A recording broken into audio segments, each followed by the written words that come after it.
नमस्कार, नादीप्स किचन मध्ये आपले खूप खूप स्वागत। आज आपण नादीप्स किचन मध्ये चॉकलेट अप्पे केक ही रेसिपी बघणार आहोत। यालाच तुम्ही मिनी केक किंवा चॉकलेट अप्पे म्हटलं तरी चालेल। हे अप्पे म्हणजे चॉकलेटचे छोटे छोटे केकच आहेत जे आपण अप्पे पात्रामध्ये सहज करू शकतो। अगदी 5 मिनिटात हे अप्पे पात्रामध्ये तयार होतात। कुठल्याही प्रकारचं जास्त वेळेला बेक करायची गरज नाही, ओव्हनची गरज नाही किंवा तुमच्याकडे केक बनवण्याचा मोड नसेल तरी तुम्ही या पद्धतीने हे बनवू शकता। टेस्टला हे अप्रतिम लागतात आणि लहान मुलं खूप आवडीने खातील। हे एकदम स्पॉन्जी, सॉफ्ट, जाळीदार बनतात। चला तर लगेच अप्पे केक बनवायला सुरुवात करूया। असेच नवनवीन व्हिडिओ पाहण्यासाठी नादीप्स किचनला सबस्क्राइब करा। सर्वप्रथम केकचं बॅटर तयार करूया। त्यासाठी मी इथे एक काचेचा बाउल घेतला आहे। त्यामध्ये मी पाव वाटी तेल घेत आहे। मी इथे विदाउट स्मेलचं रिफाइंड ऑइल घेतलं आहे। यामध्ये आता 1 वाटी आपण दूध टाकत आहोत। दूध आपल्याला अजून सुद्धा लागणार आहे, पण सुरुवातीला आपण 1 वाटी दूध टाकलं आहे। त्यामध्ये 1 वाटी मी पिठी साखर टाकत आहे। सर्व साहित्याचं प्रमाण एकाच वाटीच्या किंवा कपच्या साहाय्याने तुम्हाला मोजून घ्यायचं आहे। आता हे व्यवस्थित आपण मिक्स करून घेऊया। पिठी साखर टाकल्यामुळे हे पटकन मिक्स होतं। आता यामध्ये टाकूया 2 वाटी मैदा।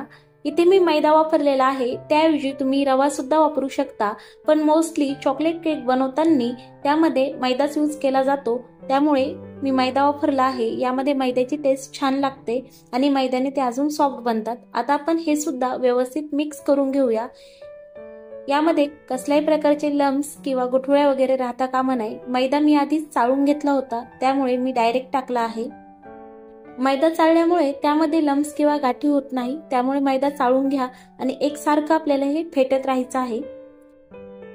आपण चॉकलेट अप्पे बनवत आहोत, त्यामुळे आपण इथे चॉकलेट वापरणार आहोत। त्यासाठी मी इथे कोको पावडर घेतला आहे। हे कोको पावडर यामध्ये मी 2 चमचे टाकत आहे। 2 चमचे कोको पावडर टाकून हे आपल्याला व्यवस्थित मिक्स करून घ्यायचं आहे। तुम्हाला चॉकलेटचा फ्लेवर डार्क हवा असेल तर तुम्ही अजून 1 टेबलस्पून कोको पावडर वाढवलं तरी चालेल। आता आपण व्यवस्थित हे मिक्स करून घेऊया। आपण अप्पे केक बनवत आहोत, त्यामुळे इथे मी केकचं व्हॅनिला इसेन्स वापरत आहे। व्हॅनिला इसेन्सचे 7-8 थेंब मी बॅटरमध्ये टाकत आहे।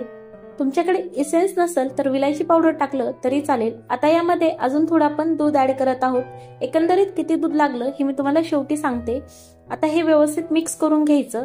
या प्रकारे बॅटर अजूनही घट्ट दिसत आहे, त्यामुळे मी त्यामध्ये अजून थोडं दूध ऍड करत आहे। हे बॅटर आपल्याला इतपत सेल बनवायचं की ते रिबीन सारखं पडलं पाहिजे, या पद्धतीने। इथे आपलं परफेक्ट असं हे बॅटर तयार आहे। हे बॅटर भिजवण्यासाठी एकंदरीत मला 1.5 वाटी दूध लागलं आहे। आता यामध्ये मी 1 चमचा बेकिंग पावडर टाकला आहे आणि त्याचसोबत अर्धा चमचा बेकिंग सोडा टाकत आहे। बेकिंग पावडर आणि बेकिंग सोडा टाकल्यानंतर बॅटर पटकन ऍक्टिव्ह होतं, त्यामुळे तुम्हाला ते फास्ट मध्ये मिक्स करत एकाच डायरेक्शनने मिक्स करायचं, म्हणजे ते फ्लफी बनेल आणि केक सॉफ्ट आणि जाळीदार होतील। व्यवस्थित बॅटर मिक्स झालं की आपण लगेच अप्पे बनवायला घेऊया। अप्पे बनवण्यासाठी मी अप्पे पात्र आधीच गॅसवर प्रीहीट करून घेतलं आहे। अप्पे पात्राला व्यवस्थित तेल लावून घेत आहे, म्हणजे बॅटर त्याला चिटकणार नाही आणि अप्पे सहज निघतील। अप्पे पात्र ओव्हन किंवा कढईसारखं जास्त प्रीहीट करायचं नाही, नाहीतर अप्पे करपतील। इथे गॅसची फ्लेम लो ठेवून आपल्याला एका एका कॅव्हिटी मध्ये हे बॅटर सोडायचं आहे।